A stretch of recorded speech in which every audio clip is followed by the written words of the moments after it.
que foi quando vocês começaram? Assim, como era a aceitação dentro de sala de aula? Como foi depois a saída da faculdade para entrar no mercado enquanto empreendedora, enquanto professora? E o interessante foi que na época que eu entrei, tinha muitas garotas que faziam também o curso de ciência da computação.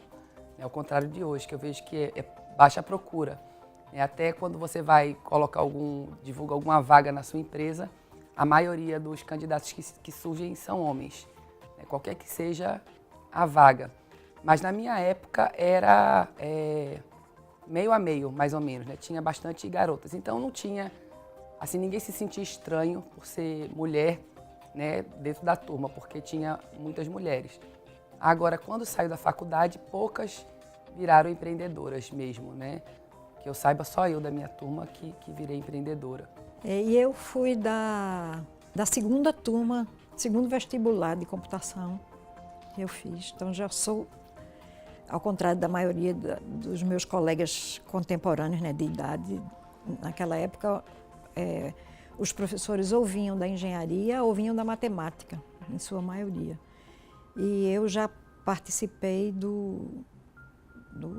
já fui formada em ciência da computação. Me formei em 80 já, então era a segunda turma que formava ali. E nessa turma a coisa era muito equilibrada.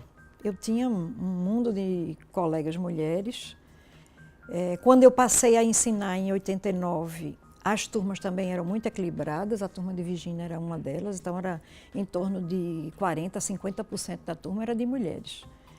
E agora, no final, aí nos últimos, posso até dizer, nos últimos 10 anos, a presença feminina era em torno de 10% em sala de aula. Que é o caso que da minha foi turma, decaindo bastante. Então, eu andei analisando alguns dados aí, até internacionalmente, e realmente houve um aumento do número de mulheres na década de 80, início da década de 90, e depois a coisa começou a baixar. E isso não é um fenômeno brasileiro, nacional, não. Isso aconteceu internacionalmente também. Então, tem várias razões aí para o que é que a carreira de computação, o que é que atraía as mulheres antes e o que é que aconteceu para elas se afastarem. Então, tem toda uma discussão a esse respeito. Muito pouca mulher na engenharia. Eu acho que e agora a coisa foi por aí. As mulheres que gostavam de exatas, mas que não se viam em engenharia, como Carol disse, a turma mais de homem desde sempre, fugiam para a computação. E agora é interessante que você falou, porque eu tinha poucos professores mulheres. Os professores, a maioria eram homens, mas a turma tinha muitas meninas. Muitas mulheres. E essas mulheres daquela época, hoje você encontra no CESA, por exemplo, várias gerentes de projetos que eram daí dessas turmas onde tinham muitas mulheres. Quer dizer, você que veio de uma turma que tinha minoria, que as mulheres eram minorias. Verdade. Você tem algum sentimento do que por que é que isso aconteceu? Eu acho que poucas mulheres procuravam exatas, na época que a gente ia fazer vestibular, e eu acho que o curso de exatas na minha época, quando a gente estava buscando vestibular que atraía mais, era de engenharia civil. Eu me lembro assim que a maior parte das meninas que se identificavam com exatas, que já era muito pouco, porque na minha escola só 10% da minha turma era de exatas, quer dizer, eram mulheres de exatas, porque a minha turma era só de exatas. Tinham 110 homens e 10 eram garotas. Já tem a área de exatas que já não era atrativa, e a maior parte antes delas do vestibular, Isso, antes do vestibular. E a maior parte delas se direcionou para a engenharia civil. E poucas foram para a ciência da computação. Fui eu e outra só que a gente foi para a ciência da computação. E aí, assim, eu acho que essa afinidade com exatas existe um tabu, É como se as mulheres não tivessem afinidade. Como na verdade, não tem, na minha cabeça não tem isso, Mas, assim, de fato, tinham poucas pessoas. Na minha turma da faculdade refletiu exatamente a turma do colégio. Tinham pouquíssimas meninas na turma. Eu acho que também já está estabelecido que ciência da computação era um curso tal e qual tecnológico e tal e qual... Foi entendido, Tinha realmente... Assim, a diferença era bem gritante, a quantidade de meninas que tinha na turma. Pouquíssimas meninas. E no mundo empreendedor, aí é que danou-se. Você vai para as reuniões das associações aqui, só tem homem, Você fica até acanhada de chegar. Exatamente, assim, não, eu acho, na faculdade eu tinha a impressão de que eram poucas. No mundo empreendedor, a impressão que eu tinha é que são quase nenhuma. No início, né, quando a gente tinha os computadores de grande porte, que eram salas fechadas, ninguém chegava perto, era toda uma segurança, que hoje a gente se preocupa de outra forma, as mulheres participavam muito da computação como perfuradoras.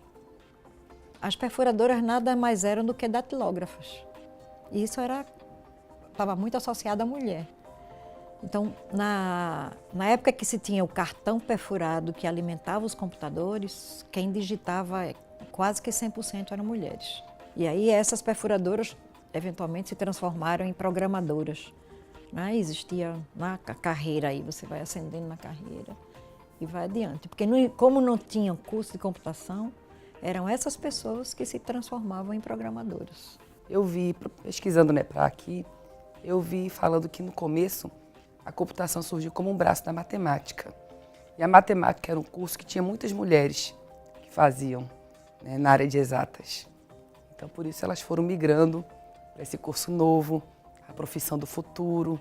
Então, lá na década de 70, 80, a procura das mulheres pelo curso era maior. Aí, ligando a matemática às mulheres, se a gente for olhar internacionalmente, as matemáticas mulheres tiveram muita presença. Lembre que a primeira programadora foi Ada Lovelace, que era uma condessa e etc.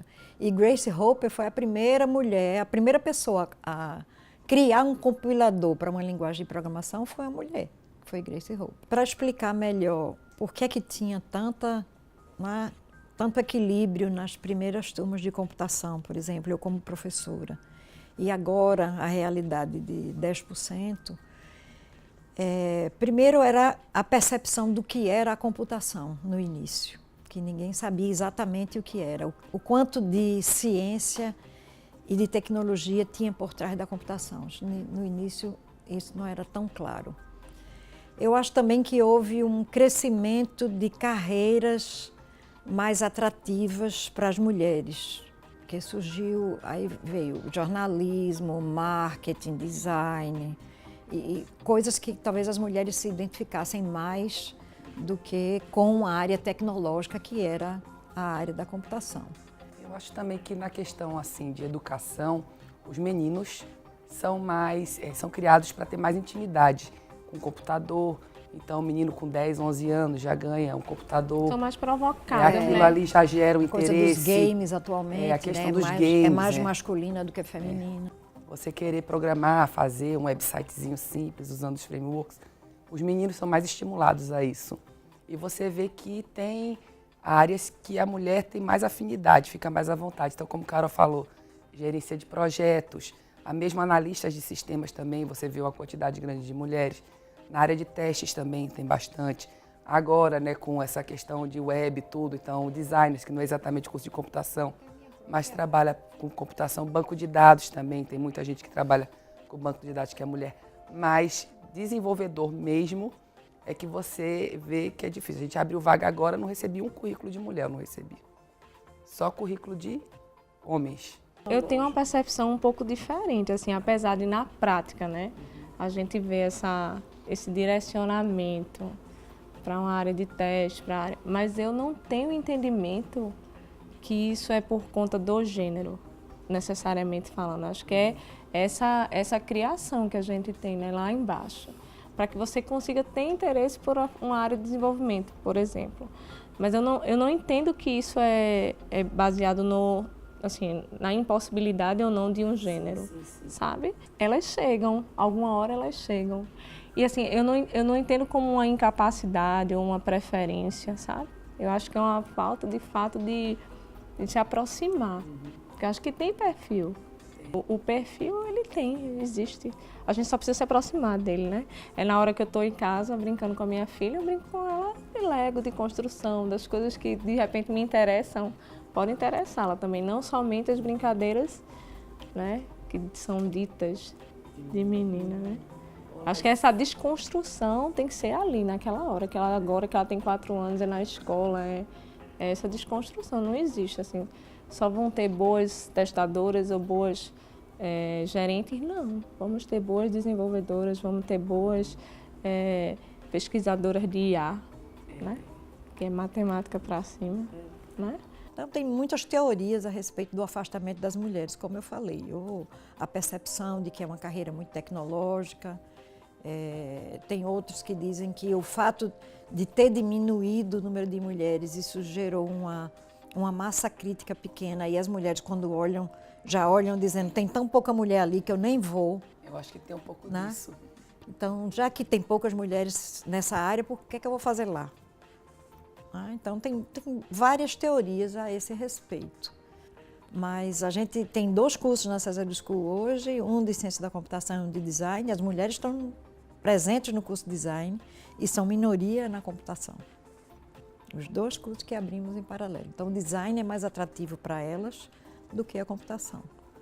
Como a gente fazer para reverter ou para equilibrar isso, é difícil. Né? Eu não acho que é uma tarefa fácil, não.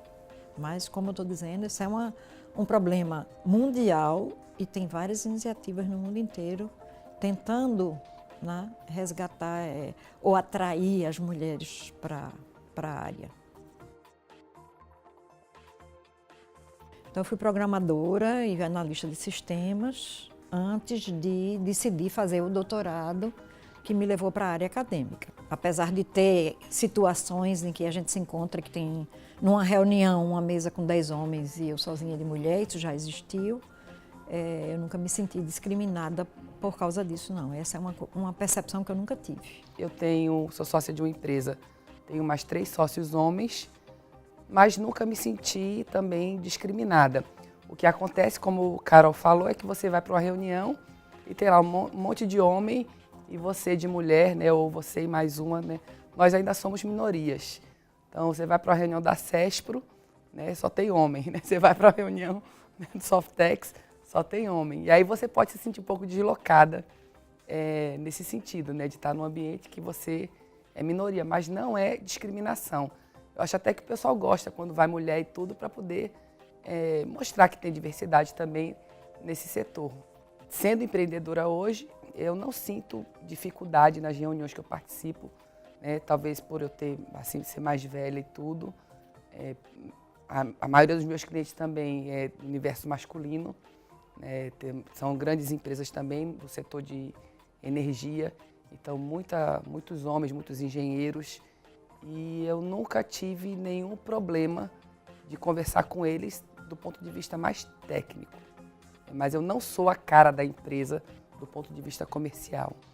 Não tinha discriminação na academia, entre os colegas, para fazer grupo. Já no mercado, aí eu senti bastante diferença. Foi difícil no começo, não sei só pelo fato de ser mulher, mas por ser muito nova. Então a gente abriu a empresa, eu estava terminando a faculdade e eu quem assumiu o cargo de negócio, né? Cargo de executiva. Éramos 5 na época, 4 homens e eu, e eles faziam as outras áreas da empresa e eu tomava conta da execução. E aí participava da CESPRO, do Softex, e aí eu não sei se por ser nova e mulher ou uma coisa ou outra, eu sentia assim bastante discriminação mesmo. Na verdade, eu não me sentia escutada, eu não me sentia oportunizada, digamos assim, de me colocar, sabe? Eu ia muda e saía calada. Eu não sentia que eu, sabe, conseguiria contribuir na discussão, até porque não era dada muita brecha. Até que eu falei isso numa reunião, no começo, assim, nos 2, 3 anos. Alguém perguntou alguma coisa e disse, porque toda vez eu entro muda, saio calada, porque vocês não dão nem oportunidade. Aí eu acho que deu uma mexida assim em todo mundo que estava lá, porque só tinha homem, né, Virginia? É uma coisa cultural mesmo, impressionante. Aí a gente foi, né, eles foram desmanchando, mas aí hoje eu já não sinto, dentro do nosso setor, aqui em Pernambuco, eu já não sinto nenhum tipo de discriminação, de verdade. Mas quando a gente sai, né? Eu vou para outros estados, outras assessores de outros estados, nas reuniões nacionais. Continua a mesma coisa. Então, sob o ponto de vista dos clientes, por exemplo, a gente começou trabalhando com grandes órgãos. A maior parte das pessoas que estavam lá na outra ponta eram mais velhos do que eu, sempre. E aí, para passar credibilidade, no começo, aí a pessoa tinha que se vestir, né? No meu caso. Aí eu fazia me vestia de forma bem formal. Eu ainda sinto, no mercado, dependendo do ambiente em que eu vou, eu ainda sinto uma discriminação pelo fato de ser mulher, infelizmente. Uma vez eu, conversando com os colegas, eu disse assim, o pessoal que se formou comigo, se tivesse na mesma posição que eu estou agora e fosse um homem, ia ter barreira para quebrar. Mas eu tenho que quebrar umas 3 vezes mais, porque aí eu tenho que me vestir de forma muito mais formal, eu tenho que ser muito mais formal, eu tenho que ser muito mais competente para poder as pessoas darem credibilidade. Quer dizer, a credibilidade, quando você chega e olha, a credibilidade não está ali. Você tem que conquistar toda vez. Isso dá um trabalho, né? Toda vez chega, cansa. Vocês que estão no mercado hoje, como é que vocês veem a área de empreendedorismo feminino? No meu caso, eu tinha vontade de ter empresa, mas eu não sei se eu teria empresa hoje se meu sócio não tivesse me chamado para entrar na empresa junto com ele. Porque, como o Laís falou, é muito difícil a mulher empreender por conta dessa questão da credibilidade, assumir a frente da empresa. Eu sou diretora da empresa, mas eu tenho um cargo mais interno. Eu sou diretora de produção, de desenvolvimento. Né? Tem meu sócio, que é o CEO da empresa, que é o papel que Laís faz. Então, assim, eu sinceramente falando, eu não sei se fosse para abrir uma empresa sozinha, se eu estaria empreendendo hoje nessa área, né? Porque realmente, bater palmas aí para Laís, porque não é fácil. Não é fácil a mulher empreender e a mulher empreender no mercado que é predominantemente masculino. É muita barreira mesmo para quebrar. A mulher que vai abrir um negócio próprio, principalmente na área de serviço, né? Ela pode empreender numa área que seja mais feminina, né? Um salão de beleza, né? Alguma coisa desse tipo, relacionada à gastronomia e tudo. Mas uma área como é a nossa, né? De ciência da computação, de tecnologia, a grande maioria das pessoas que empreendem são homens. É difícil, não sei como é que Laís enxerga isso aí. Eu acho que hoje está mais tranquilo para as meninas. Assim, eu tenho visto, eu tenho acompanhado, por exemplo, aqui dentro do Porto, as iniciativas que tem, né? E elas estão chegando, estão abrindo, né, empresa. Eu estou achando que o ambiente, o contexto está mais fértil para você se desenvolver enquanto empreendedora. E o mercado, digamos assim, está mais fácil, não mais fácil, mas mais aberto para receber essas propostas, né? E aí vai ter a estatística de morte igual a qualquer outra. Né? Não é porque é mulher que o empreendimento não vai dar certo, não é isso? Exatamente, né? Não acho que é isso. Essa discussão não precisa ser mais levantada. É o que todo mundo deseja, né? Discutindo aqui, a conclusão que eu chego é que não é que a área de TI excluiu as mulheres, mas ela não é atrativa para as mulheres. A conclusão que eu estou chegando é essa. Não é uma coisa que mulher não pode entrar. Mulher pode entrar e se entrar, ela pode se dar bem. Mas só que ela não se sente atraída por essa área. Não sei se a visão de vocês, no final, é essa também. Não se sente atraída, o ambiente é hostil. Aí vem a coisa do ambiente de tecnologia, que é mais para homem do que para mulher. E hoje em dia, a computação está muito presente em todas as áreas. Onde você olhar, e vários tipos de computação. A computação móvel, a computação na nuvem, a computação na web. Né? Então, assim, eu acho que abrindo essas frentes aí com coisas tão diversas e, de repente, com coisas focadas para resolver problemas de mulher, a tendência é que isso aí eu acho que vai voltar a atrair mulheres. Essa área, essa coisa da interdisciplinaridade pode ser uma saída e você mostrar que não é computação pura, é uma computação aplicada a uma determinada área. Agora vou dizer assim para vocês, assim, eu gostaria muito, e a expectativa que eu tenho é que isso não seja mais ponto de pauta, não seja mais ponto de discussão. Seja necessário discutir. Na verdade, a gente não precisa mais ter nenhuma iniciativa que vai estar tão normal, tão tranquilo, que a gente não precisa mais pensar em como fazer atração. Eu acho que agora é importante que a gente tenha todas as iniciativas, mas que minha expectativa, o que eu espero para o futuro, né, pensando para frente, é que isso seja, daqui a pouco não precise mais.